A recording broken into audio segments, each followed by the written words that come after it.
For far too long, Africa has lived through a history of slavery, theft, foreign rule, and the darkest place in human history that the world brought to her doorstep. 400 years later, Africa's scars have birthed a dynamic, onward, and rising people. Join the Inspire E-Conference 2021 as great minds edify on the positioning of the new rising star. Starting on the 9th to the 14th of August. Africa, get ready.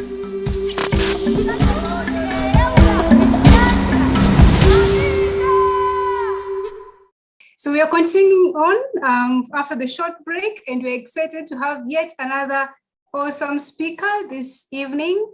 And as you continue to follow us, remember that you can hashtag your comments and your takeaways from these sessions. The hashtag is Africa Get Ready, and another hashtag is Inspire Conference 2021. I can see our next speaker is up and ready. Okay, our next speaker is all the way from Zimbabwe, Mr. Patrick Kuwana. You're welcome. Good to have you this evening. Mr. Patrick Kuwana is the founder and CEO of C3 Capital. It's a redemptive, impact-driven investment business. C3 Capital uniquely combines 1, Christian-friendly financial capital with 2, Kingdom Business Growth Acceleration Blueprint, and 3, redemptive business equipping and empowering process to build and grow Christian-led businesses in Africa that carry unashamedly redemptive transformational agenda. His deep desire to see the economic transformation of Africa saw him start Crossover Transformation Group, which he has used since 2011 as a platform to develop and partner with leaders and organizations that are committed to unlocking the vast economic potential of Africa by co-creating new sustainable systems of inclusive wealth creation and prosperity through their businesses. He has been deeply involved in leadership and entrepreneurship development in Africa and Asia through numerous business incubators and accelerators that he has been part of. Prior to this, Patrick started a couple of successful businesses in the sports information and mobile sports media and advertising sectors, which he has since exited out of. Mr. Patrick Kuwana, we're excited to have you this evening, and we're looking forward to hearing inspirational words from you and to continue to be inspired that we have actually risen, we are not just rising. Welcome, Mr. Kuwana. Lillian, thank you so much for the introduction. And it was so good listening to Council Joy and just that confirmation that we have indeed already risen. To Paul, Emmanuel, the leaders of Inspire Synergy, such a pleasure to be back on this platform again. This is, I think, my 3rd time or 4th time, I can't even remember now, that I've been involved with Inspire. But it has been such an honor and such a pleasure to be part of this. So let me, for today, my talk is going to be on driving kingdom economics, but looking at it more so from a social enterprises, a social entrepreneurship perspective. Let me start off with a little bit of my journey in terms of how I've gotten to the point where I am right now. In 2010, I was at the height of my career. I was running quite a successful investment business. At the time, I had come out of the information technology industry as an executive in many positions prior to that.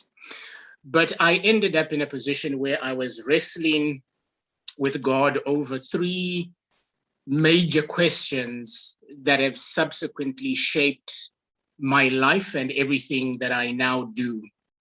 And the first question was, why do I live in a country that is supposedly Christian majority, and yet we don't see Christian culture prevailing?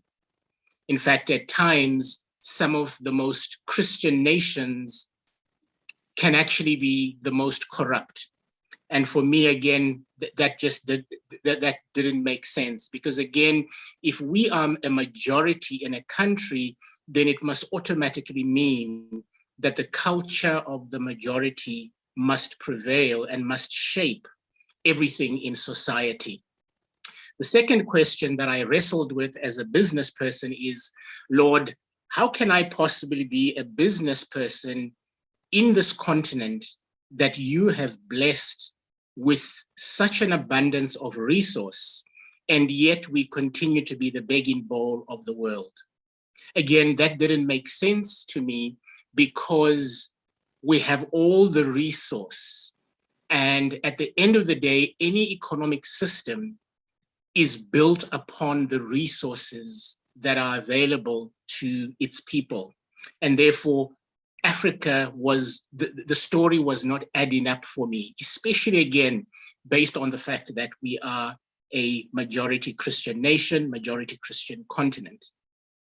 The third question that I had to wrestle with God with is the question, Lord, help me understand, are we a cursed people as Africans, as the Black race? Is there something wrong with us? Do you love us in any way lesser than you love other races? Because somehow when I seem to see the face of systemic poverty, the face of systemic deprivation, just the ills in the world, they seem to carry a Black African face.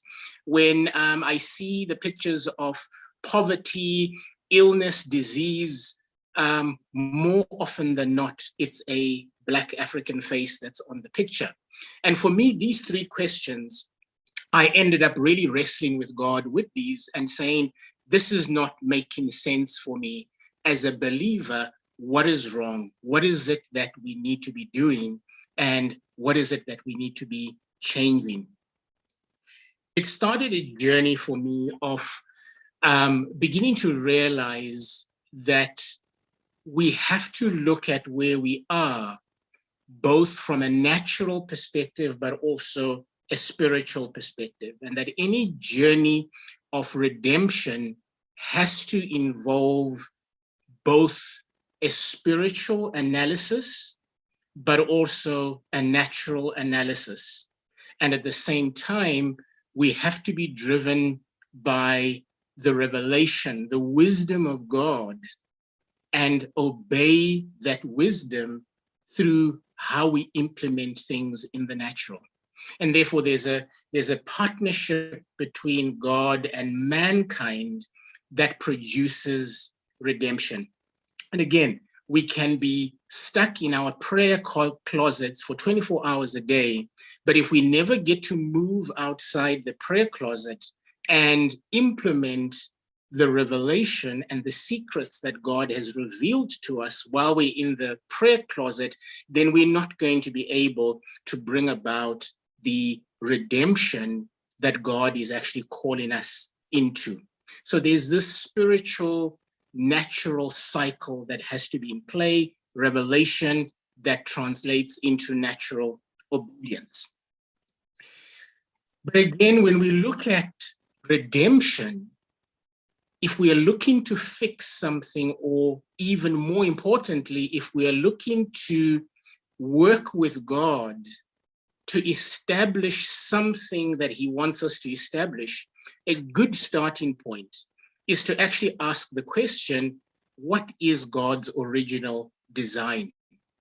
Because every nation, every continent, every business, every family, there is always an original design that God has put in place. And therefore, we must always be seeking God's original design, because that gives us an understanding of what we need to be building back towards, because that's the journey of redemption. So for me, I really started trying to understand what is God's original design when it comes to the continent of Africa. And I was just so excited the last few days as I've heard various presentations come through. Yesterday, the previous day, I think all the days that we've been in this conference, how many of the presentations have actually spoken about what's on the slide that I'm sharing right now, because all the leaders who were presenting were also coming back to the point of what is the original design? What is the God-given DNA of Africa? Because without that understanding, we can get very lost in terms of the purpose and the calling that we are carrying as a people and as a continent. So I'm not going to go into too much detail into all of these things, but it's important for us to realize that Africa, there is so much of Africa that is in the Bible that begins to show what the DNA of Africa is. We see Genesis 2, such an amazing description of the Garden of Eden, but we begin to realize some of the names, Havala, and some of the other Egypt, some of the words that are used actually refer to Africa. We know about Abraham, Jacob coming to Africa during times of famine, Africa feeding the world through Joseph, the marital union between Israel and Africa to actually birth two of the biblical 12 tribes of Manasseh and Ephraim. Manasseh making to forget my hardship, Ephraim being fruitful. So you begin to realize that even in the children that were born out of the marital union between Israel and Africa are already pointing towards a prophetic destiny, causing to forget my hardship. That's going to be a critical element of Africa's destiny going forward, but also Ephraim being very fruitful. The nation of Israel is birthed and first resourced from Africa. We see the Queen of Sheba taking gold, precious minerals to King Solomon. Jesus comes to Africa to seek refuge and safety. Simon of Cyrene is carrying the cross of Jesus. God decides that the first salvation outside Jerusalem after Pentecost is the Ethiopian eunuch from Africa. So we see a trend of how Africa is constantly coming up in the Bible. And one of those key trends is to realize that Africa is the resource continent of the world, and it will always be that. Africa will always be the breadbasket of the world. Africa will always be the natural medicine cabinet of the world, because I truly believe the leaves of the healing of the nations exist here on the African continent. We have 60% of unused arable land. We are the mineral treasury of the world. We are the natural raw material storehouse of the world. So Africa is a resource continent, and that will always be part of Africa's design. Hence, we see Jesus coming to the continent for refuge. Hence, we see Abraham coming and leaving rich. Here we see Joseph using the resources of Africa to bring wealth even to other nations. So what's this original design and purpose for Africa? It's a continent of provision. We are the provision center of the world. We are also a place of refuge, a place of safety. We have a calling to serve the nations. And you see, often what happens is the enemy, the devil, will try to usurp God's proper intent for a people. So instead of us willingly serving the nations, we end up being caught up in slavery, where the enemy forces us to serve nations. But ultimately, the gift of servanthood is part of the redemptive gift that we carry. I believe we also carry a gift to display unconditional forgiveness to the nations, the very people who have previously oppressed us, who have previously done injustice to us. Just as Jesus said on the cross, Father, forgive them for they do not know what they're doing. I believe that is a critical part of Africa's destiny, where we will be saying to the nations, we actually forgive you. You have not known what you are doing, because God is the one who will recompense us for everything that we have lost. I believe we are called to demonstrate a great ability to steward great resources. And what I mean by that is one of the fundamental things that I suddenly realized as I kept studying the parable of the talents in Matthew 25 is that it talks about how the master gives the servants 10 talents, 5 talents, 1 talent. But the critical statement in that passage is where it says the master gave them the talents according to their ability. So the one who got 10 had the greatest ability. And therefore, why has God blessed us as Africans with the greatest abundance of resource above any other continent in the world? It means that inherently in the DNA of the African is a great ability to steward the resources that God has given us on this continent. And therefore, I believe the devil has worked over time to try and strip Africa out of our ability so that we end up failing to steward the great resources that we have been given, but God is restoring the African ability.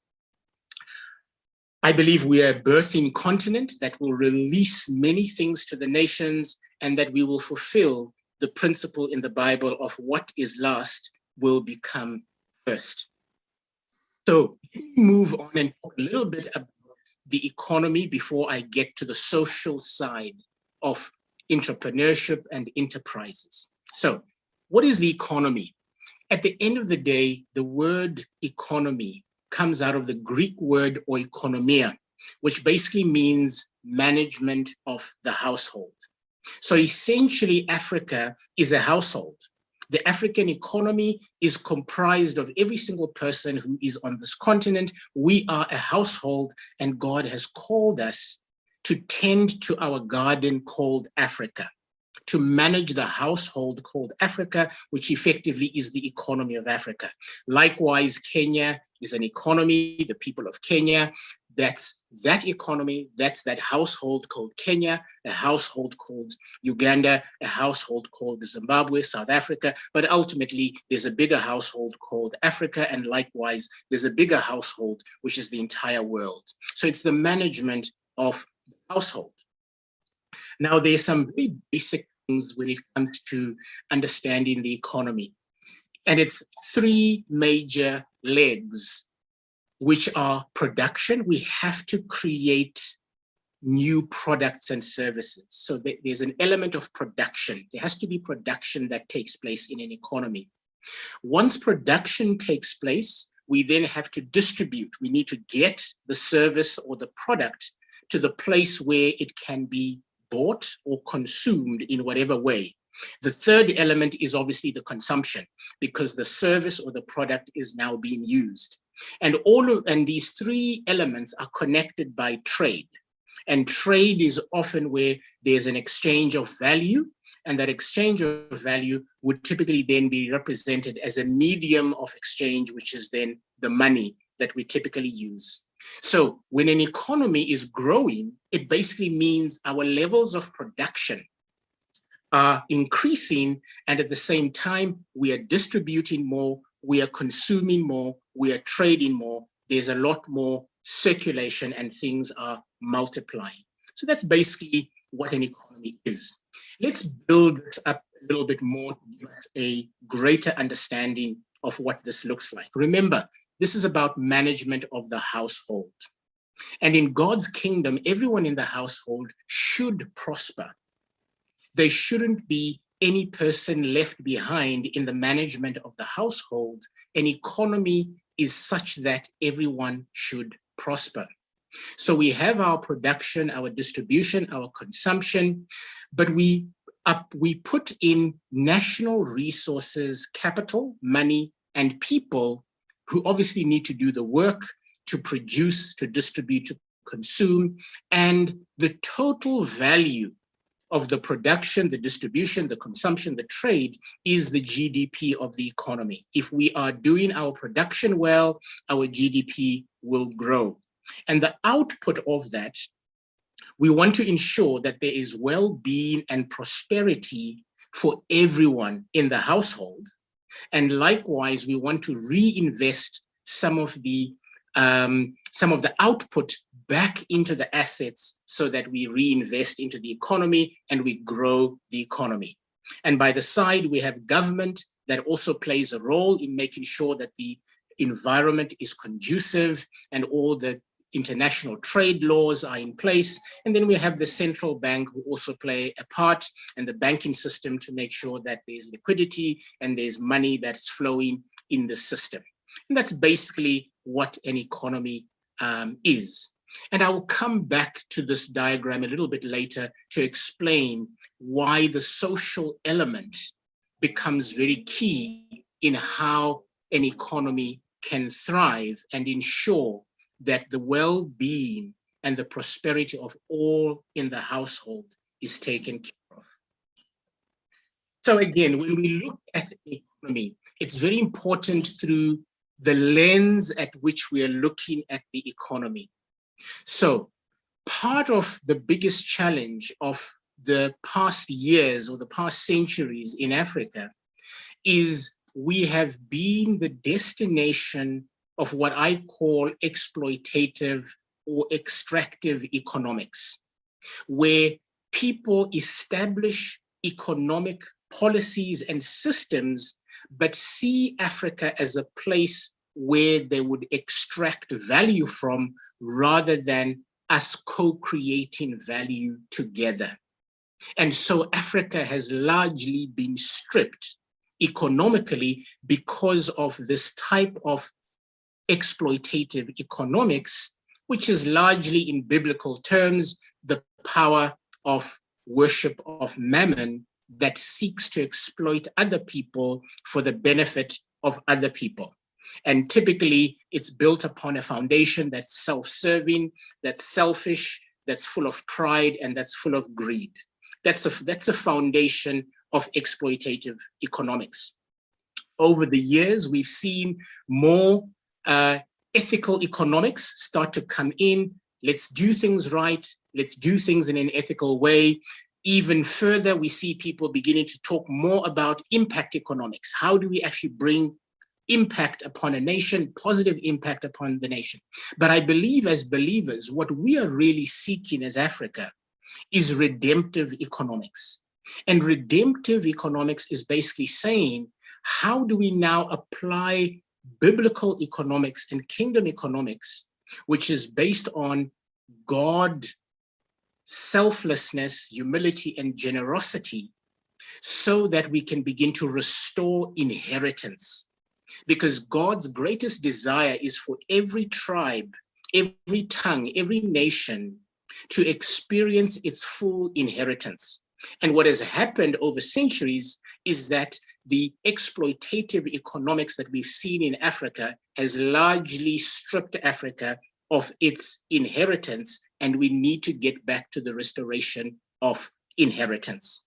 So that just gives us a picture in terms of redemptive economics and where we really need to get to be able to see Africa arise again and establish itself according to God's DNA and God's original purpose for the continent of Africa. So let's look very quickly at what we have typically experienced in the past. Africa is a rich continent in resources. We are the resource supplier of the world. We have the gold, we have the minerals, we have the agriculture, we have the commodities that the world is needing. And typically what we've seen is a cycle where the world, whether Europe, whether the US, whether China, whether Russia, they will typically extract the commodities that they need from Africa. They will typically give us a price, and we are a price taker, and we take whatever price that they decide they want to give us. They go, they add all the value, the beneficiation around the raw product that we have given, and then they sell us back the finished consumer good at a price that they set. So in this whole thing, we are a price taker on both sides. Our commodities, our resources are taken at the price that the buyer wants, and they sell us a finished product at the price that they want. And yet, this is our inheritance. How is it possible that Belgium, Switzerland can be the chocolate capital, the chocolate a nation of the earth, when 80% of cocoa comes out of Nigeria, Ghana, and Ivory Coast? Why are we not adding the value locally so that we are selling our raw product internally, creating the value and selling what we have at 100 times because we have added value? This is where we need to change this entire model. So what does this mean? We need to shift and redeem the entire economic ecosystem. And we do that by ensuring that we take over the value creation process, where we now extract our own resources for local beneficiation, and we now empower our people to be able to add local value so that we can now trade with the world on our terms, not on the terms that the world sets. And therefore, what we are primarily sitting with as Africa is we have abundance in resource. And has already been shared in other presentations, we have the youngest population in the earth. And therefore, we have the two major components that are needed to build a thriving economy, and that's natural resources plus people. And this is where the social element comes in, because we have to develop our people so that we can be adding local value and not allowing our resources to go elsewhere where the value is added elsewhere. So we need to understand this triangle between God, the land, and people. This is essentially what Genesis is, or Genesis 1, Genesis 2 is all about. It's basically saying God has created us out of the land. He took clay and he created mankind. And he has set up a very unique setup, covenant setup between God, people, and the land. The land forms part of the resource that is our inheritance. And so God becomes very central in terms of the redemption of the economy, because God is our inheritance. And we need to understand identity. And I'm going to talk a little bit about identity as we go along, because once we understand identity, inheritance, we can then begin to steward the resources that we have. God gives the blueprint in terms of how we go about building our economy and redeeming our economy. We have to be obedient to follow his ways. And we also then have to have the stewardship, because obedience to God plus good stewardship is what brings multiplication, fruitfulness, and fullness. And one of the things that we have not done well as Africans is we have not been good stewards of what God has given us, because I believe we have lost our identity, and we can only regain our identity by understanding the identity that God has given us and the original design of the continent that he has placed us on as a people. So let's talk about the people resource investment cycle, because this is where social enterprises come in. This is where business enterprises come in. Social enterprises are now focused on making sure we develop the most critical resource that any economy can have, and that is its people. So social enterprise is speaking about how do we develop a people to their maximum potential so that they can now add value through the resources that they have been given access to, and that value is now what grows economic value. It also builds prosperity. It also builds wealth. So in some instances, we tend to separate socio and economic things, but the two are actually connected, because the socio side needs to feed into the economy, and likewise the economic side, business side, resource side needs to feed into building the socio, which is the people. And the cycle becomes critical for any nation to have a balanced cycle between what is happening on the social enterprise side and what's happening on the business enterprise side. And at the end of the day, what we're wanting is this middle point, where, as the Bible says, that there will be no poor among you and no debt.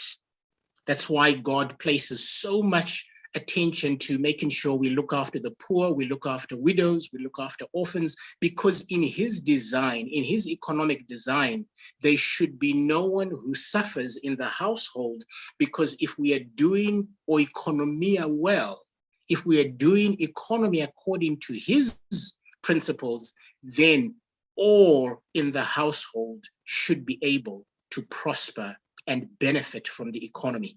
This is the place where human flourishing and prosperity comes in. This is the place where, this is the shalom intersection, where a people are living with their God. They are in good relationship with each other. There's good health, there's good wealth, there's good education, because the household, the economy is working well. So I just want to, again, so what's the primary objective of social enterprise?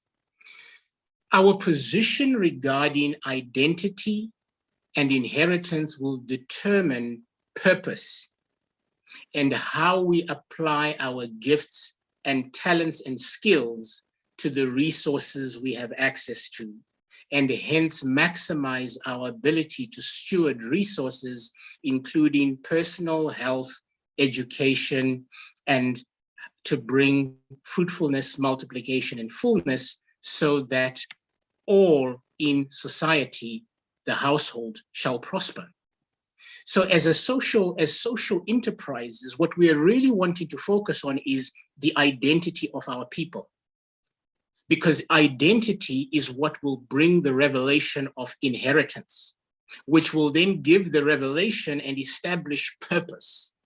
And once that is established, we can then begin to understand what gifts, what talents, what is in my hand, and how do I start to use the resources that I have access to. Goes back to the Bible, where God says, what is in your hand?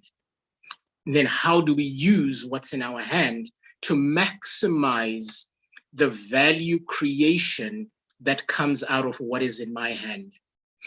Part of maximizing value creation is ensuring we have a good education system, because we need to actually give people the right skills, the right training, so that they can maximize their value-adding potential.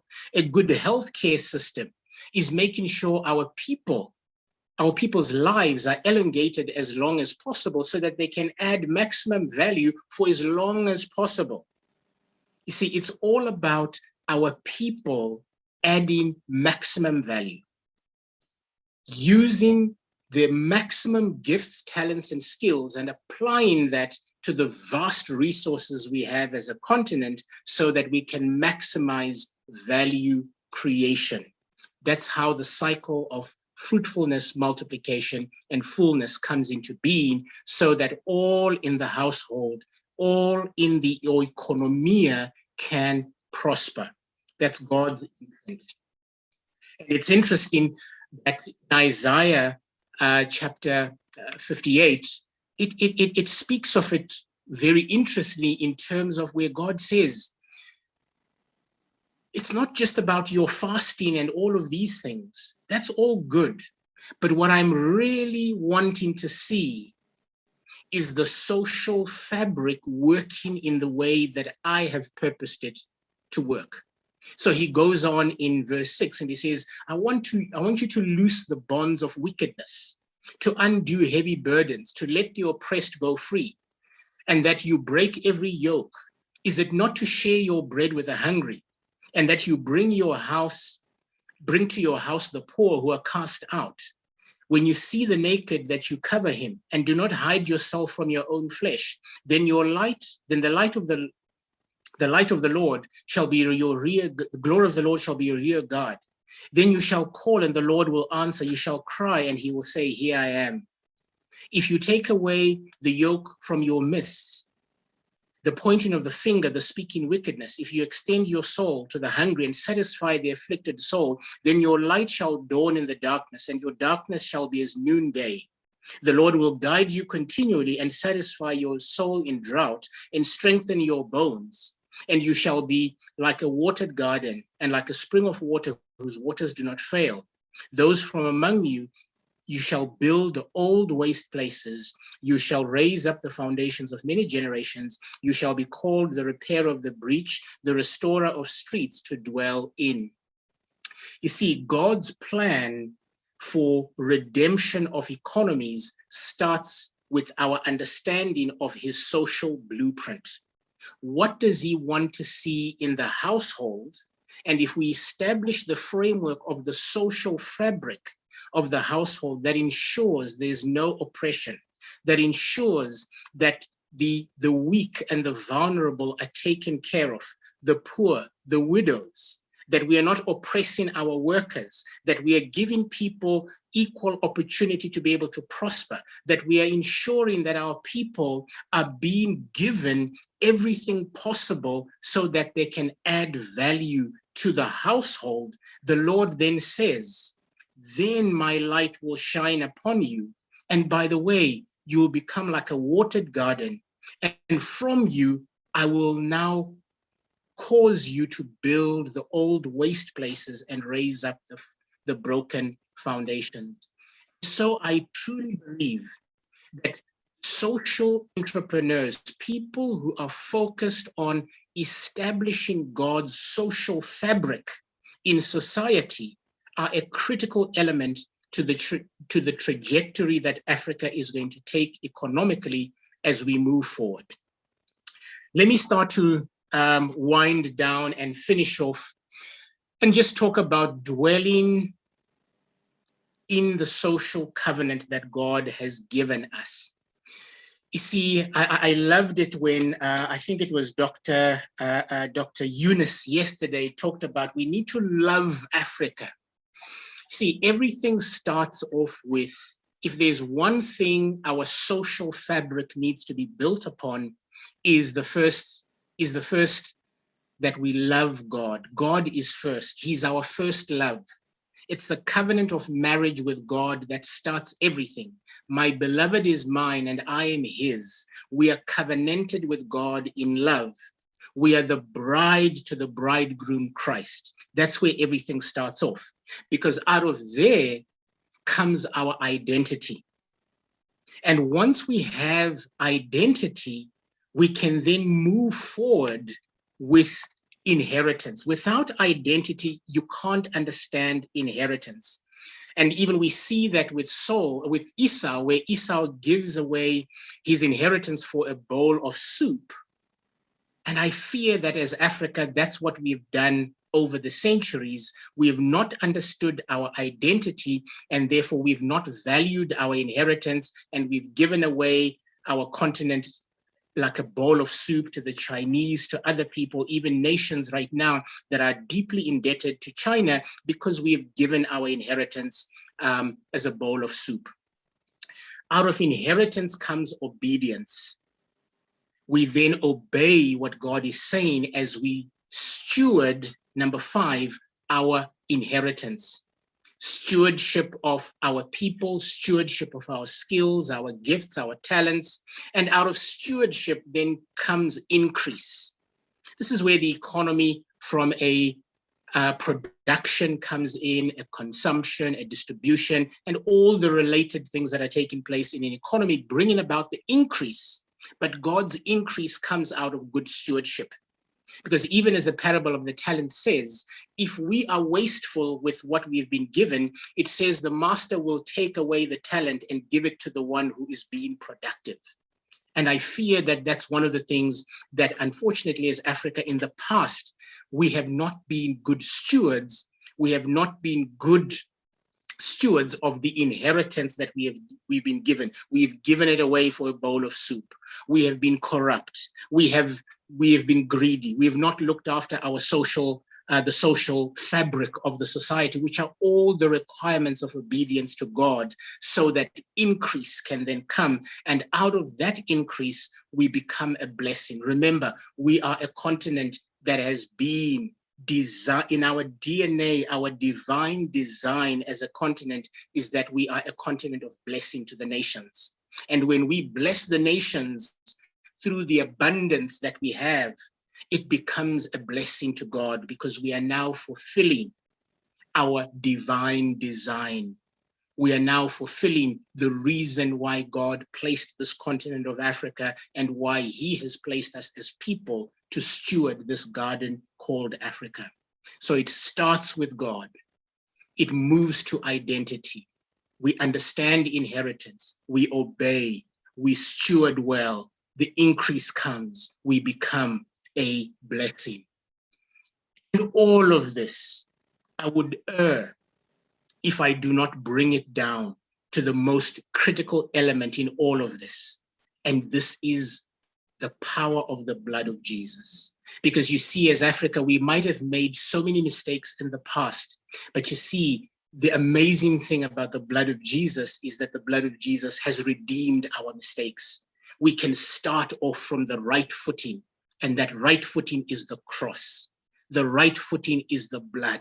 And then from there, the redemption comes, because there's no redemption without blood. There's no redemption without sacrifice. In fact, I always say to people in the business circles that the blood is the most valuable currency in the world. And we must learn how to transact and to do deals at the level of the blood and the level of the cross, because there is no currency in the world that can challenge the currency of the cross. So what I believe God is saying to us, as we have already heard, we are no longer just waiting to arise, we have already arisen. It's now Africa's time to build. It is Africa's time to be the head and not the tail.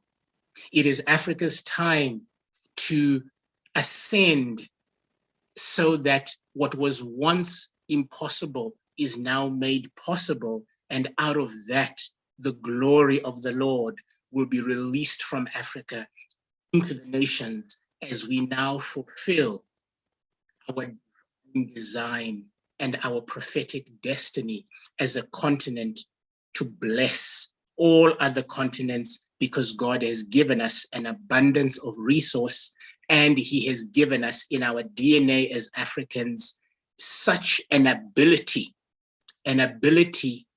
to steward the vast resources that he has given us access to. So I thank you for this time, and it's been such an honor sharing with you again today. So I trust that there are some things that I have spoken about that you will be able to take and apply in your own situations, whether you are in business, whether you are still in education, in university, etc. Look at all of these things, but begin to understand who you are and what God has given to us as a people called Africans who are on this African continent, because it is time for us to truly now demonstrate what an economy means to the world. And I believe Africa will be the demonstration, the model of kingdom economy in the world. So I thank you so much for your time. May the Lord bless you, and may the Lord just pour out wisdom, and favor upon you. But most of all, may you continue to bask in the power of the blood of Jesus Christ and the cross, because that's where it all starts from. So thank you so much. Amen. Amen. Awesome. Thank you very much, Mr. Kuwana. That's very, very inspiring and a great reminder that the blood of Jesus is the most powerful currency of all. So when you're dealing with business, we talk about money, but we have to remember that the money that is above all is the currency, which is the blood of Jesus. That's an awesome reminder. Thank you. Thank you very much. And as we continue, we are going to take some questions. Please remember to put your questions in the Q&A section so they don't disappear with the charts that are coming in. So there's a chat section, but there's also a Q&A section just next to the chat tab. Please post your Q&A from there. Thank you very much, Mr. Kuwana. I think I always get inspired by that portion, the Bible that tells us, what do you have in your hand? And I always like referring to the story of Moses when God approached him at the burning bush and asked him, what do you have in your hand? And it's what he had in his hand that actually helped him to liberate a whole nation out of slavery.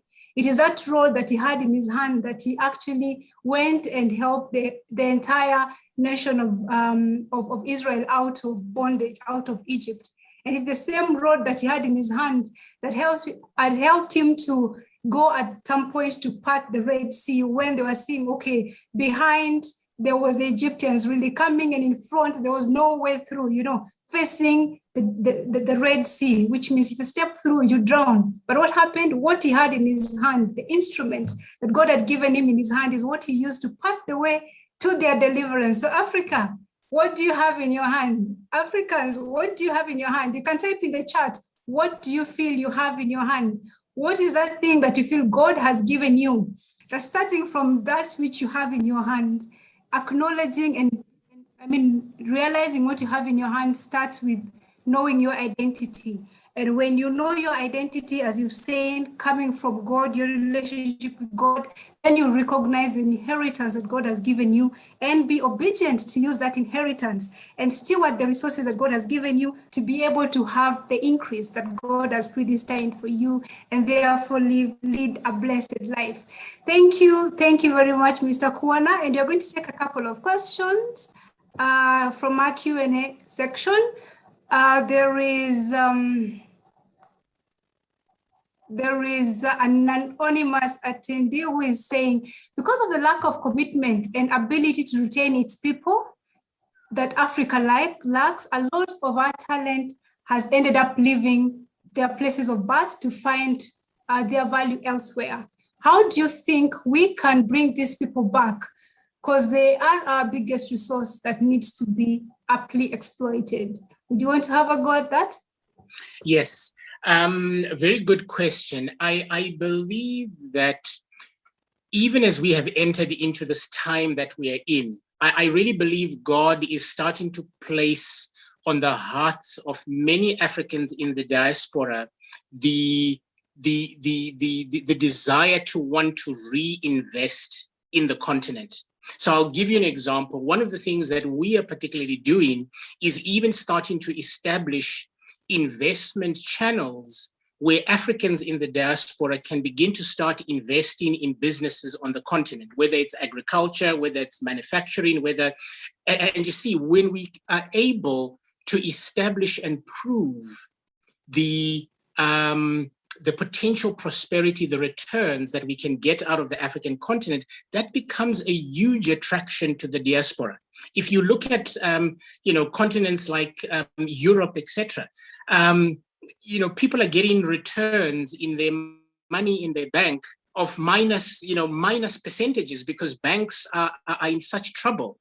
You look at the US, interest rates are so low, people can't multiply their money anymore. Whereas Africa, we have the potential to give 30, 40, 50% returns on projects. And therefore we need to be starting to attract our diaspora economically so that they can get a piece of their inheritance on the continent. So part of what we need to be doing is changing the narrative in terms of what we have here. And I think Dr. Eunice yesterday also shared it when she talked about be married to Africa, because when we're married to Africa, we won't be saying all the negative things about Africa. We'll be talking about Africa is the greatest investment destination in the world. Diaspora, time for you to come back and invest here, because this is where your inheritance is. Indeed, Africa is where your inheritance is, and let us be the good stewards of the resources that God has given us, so that we do not become like the person who buried their talent and it was taken away from them. Another attendee is asking, how does Africa break the chains of capitalism? Most of the value chain of our resources, such as oil, minerals, are controlled by powerful multinationals that threaten our leaders and sponsor instability or regime change against those who don't serve their interest. How can we push back against such evil foreign forces? Okay, thank you, Lillian. Good question again. Let me start off by saying that inherently, there is nothing inherently wrong with capitalism. What is wrong is when capitalism becomes exploitative, when capitalism is used for the purposes of exploiting people. But when capitalism is used in the way that is pure, where everyone is in a society that's to prosper everyone, add value, and everyone prospers, capitalism is perfect. It's a perfect system to use. And most of biblical economics employs a lot of capitalism principles in it. There's a lot more that's missing out of capitalism, but inherently it's not entirely wrong. We need to add certain elements into it that are from God's side of things. One of the greatest courageous things that we need to do as Africans and our leaders is we have to be able to stand up and say, we are not going to allow these unrighteous and these unjust structures to remain. One of the saddest things that we have in most nations 50 years, 60 years after independence is the colonial system put in place an economic system that was never supposed for us indigenous Africans to be owners of economic resources. We were supposed to be workers. They trained us to be good workers. They trained us to be good subservient workers, not owners of economic resource. And therefore our whole education system has to shift so that we become trained and equipped to be owners of resources, so that we can change the very economic trading platform that we are on right now, because we continue to be the back end of being extracted from. So we have to stand up and say, no more. Certain trade agreements, we have to stand up and say, no more. We're not going to allow Europe to come and dump your chickens on the African continent when we have our own chicken farmers. We're not going to allow the US to come and dump their genetically modified maize when we have our own maize farmers here. And by the way, we have the greatest farmers. So there are a lot of a lot of economic agreements and structures that we have to dismantle, but it's going to take courage, because obviously when we stand up for ourselves, it's going to mean we're probably going to be persecuted. We might even go through some hard times, but we must be prepared to sacrifice and go through the hard times so that our children and our children's children don't have to keep in the cycle of unrighteousness and injustice that we've kept going on for too long. Oh, yes, we need some courageous men and women to stand up and do the right thing. Someone else is asking, that if we work hard but less efficiently because we do not have the mechanization that is needed or the innovation that we need, how can we do to improve this area? And I think you mentioned initially that, so we export our raw materials at the price that is set by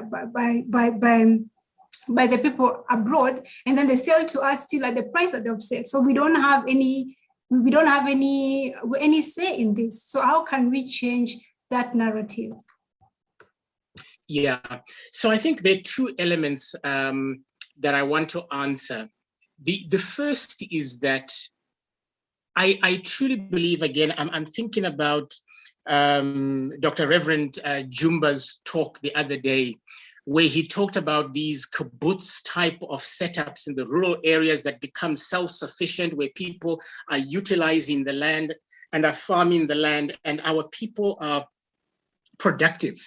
So at times, we mustn't quickly move towards wanting to see full mechanization or even thinking about big single commercial farms are the best, because often the growth path of a nation is based on trying to get as many of its people productive and working. And therefore, our strategy might even be better served where we actually say, does every single family have a piece of land that they can actually farm? That's the first thing that we need to focus on. Once we have that, and every single family is farming and as a piece of land to be productive, then we can start to maybe think about what further mechanization can we bring, because we now have more than enough and we can really begin to focus on exporting and that type of stuff. But let's get every person working. That for me is let's not run to mechanization first and make people unemployed, because we then have a social fabric problem and we need to get rid of the social fabric problem. Then I think in terms of the question in when we start looking at raising up things for import, for export, how we then, the issue of trade then becomes another critical thing.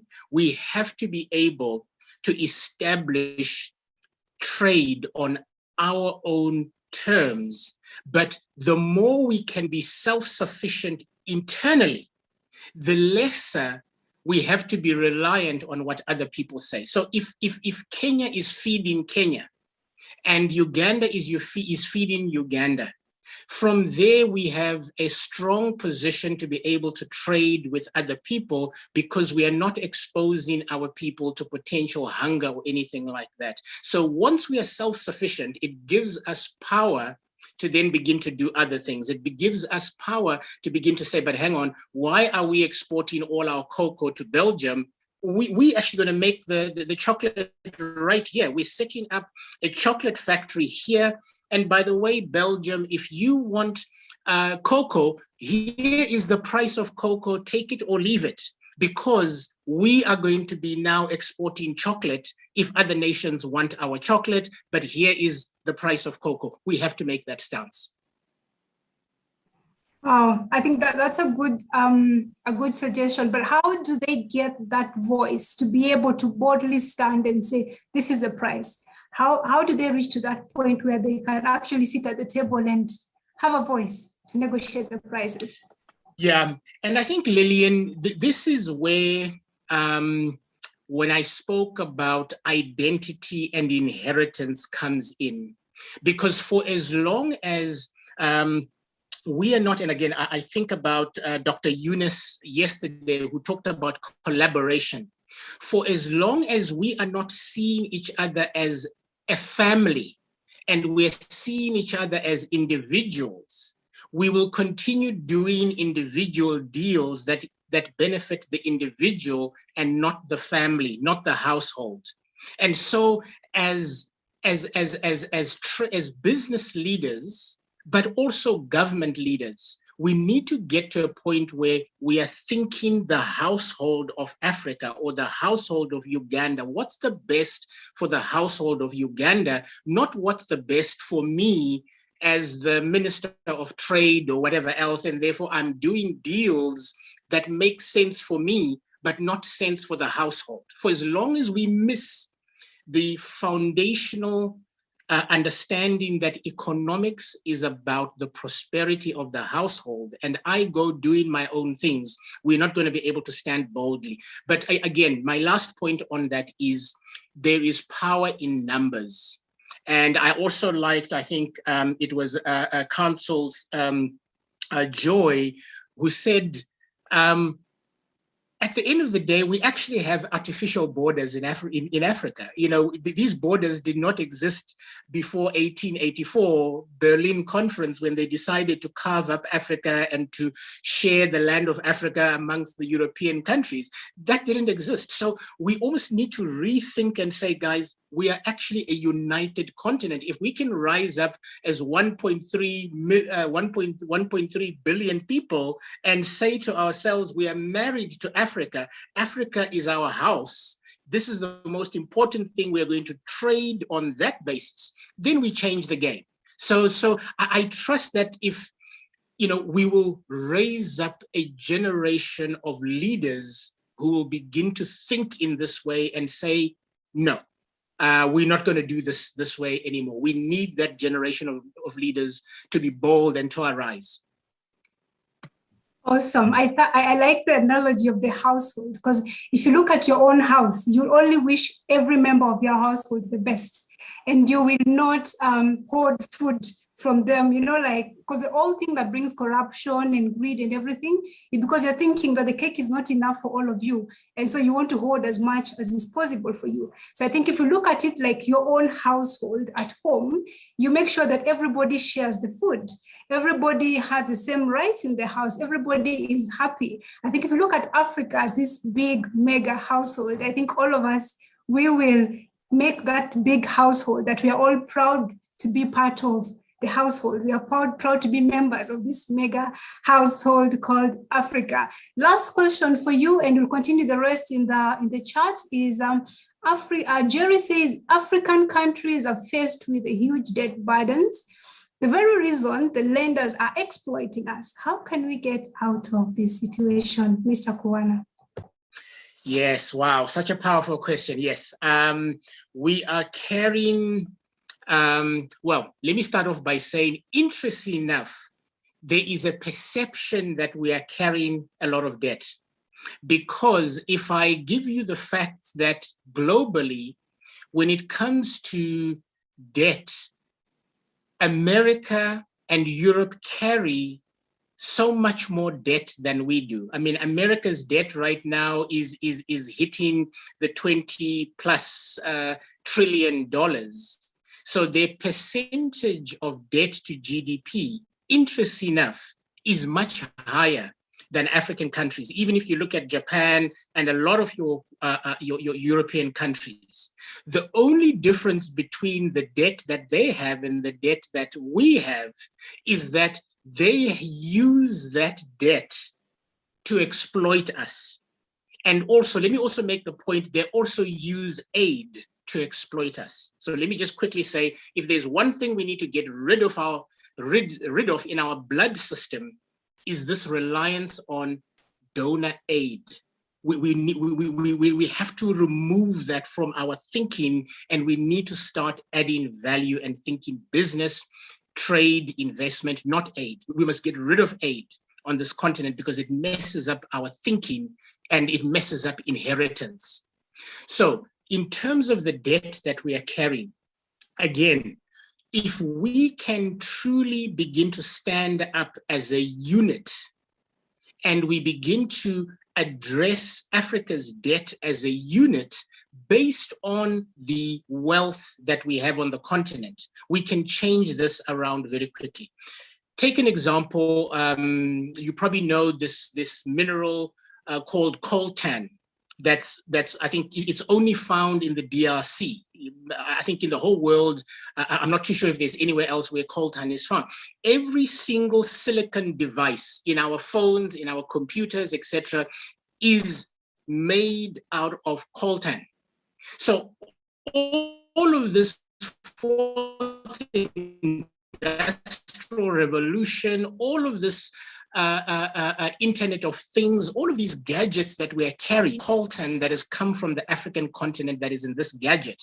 And if we can only begin to leverage what we have, we can get rid of our debt so quickly. But again, we are unfortunately still not seeing ourselves as being in the household. We still have leaders who are building stashes of money in Swiss bank accounts and whatever else. That is why we are in this trouble. We have to be the household. We have to prosper together. A lot of these deals that have been done in terms of IMF and World Bank, because unfortunately politicians get kickbacks and whatever else, that's why those deals have been done. They haven't been done for the interests of the nation. They've been done because a leader ends up with a nice handshake and a nice envelope in the pocket because they have sold their nation into debt, because that's exactly what the people who are offering the debt want, because they want to get hold of our coltan, our gold, our diamonds for next to nothing and take up our resources. It's exactly Esau selling his inheritance for the bowl of soup. So we can get rid of this debt if we can just apply our unity and how we deal with the debt.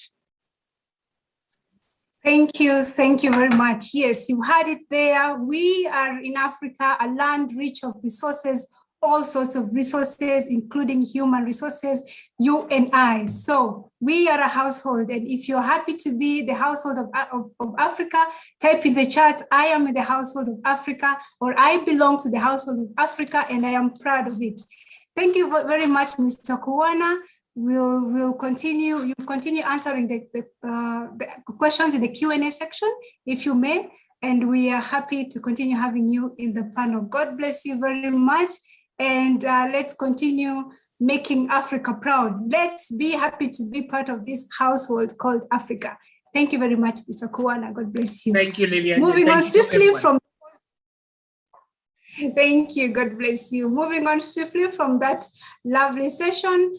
We have in the house our Bishop, J.B. Masinde. Would love to invite you, our Bishop, to bless us this evening, to speak to us, and just to hear from you this evening. Bishop Masinde, if you're in, the mic is yours now. We'll be happy to hear from you.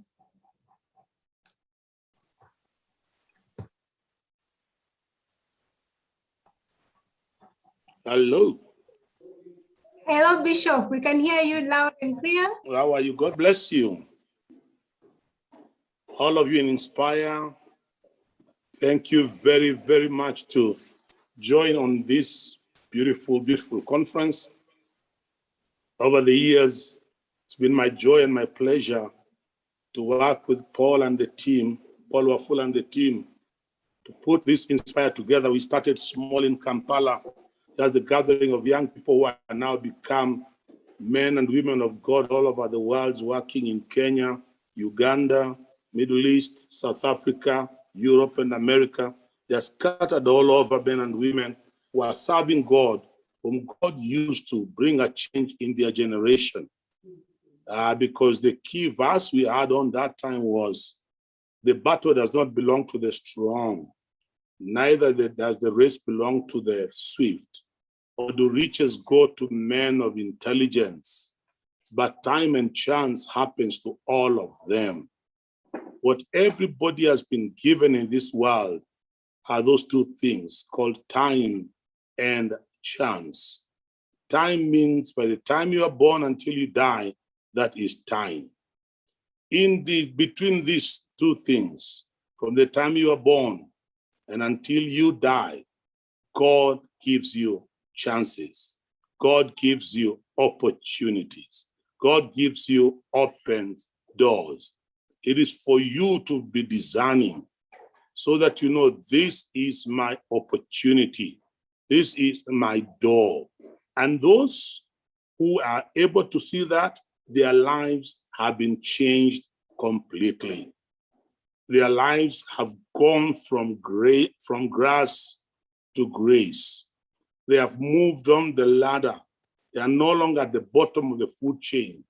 But that is the important thing, that because Africa, for too long, we have remained at the bottom of the food chain. It is important for us to understand God did not design us to stay at the bottom of the food chain.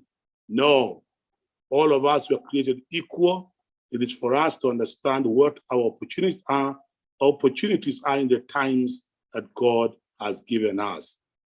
And I really appreciate those of you who have organized Inspire this year. God bless you. I'm seeing new faces and new people, all of you exciting, and I bless the Lord for that. When we started this, put it together, me and Paul Wafula, a few of us, and now I come and see there's just a whole array of you.